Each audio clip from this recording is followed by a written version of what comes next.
बच्चू कडू यांना हायकोर्टानं दिलासा दिलाय। आताची महत्त्वाची बातमी आपण पाहतोय। अमरावती जिल्हा बँकेचं अध्यक्षपद हे त्यांच्याकडे कायम राहणार आहे।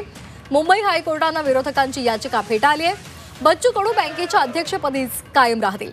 दिव्यांगांसाठी केलेल्या एका आंदोलन प्रकरणामध्ये बच्चू कडू यांना 2 वर्षांची शिक्षा सुनावण्यात आली होती। याच प्रकरणाचा फायदा घेत बँकेमधील विरोधकांनी न्यायालयामध्ये धाव घेत बच्चू कडू यांना जिल्हा मध्यवर्ती बँकेतून अपात्र करण्यात यावं, त्यांचं अध्यक्षपद काढून घेण्याची मागणी सुद्धा केली होती। मात्र विरोधकांची ही याचिका मुंबई उच्च न्यायालयानं फेटाळून लावली।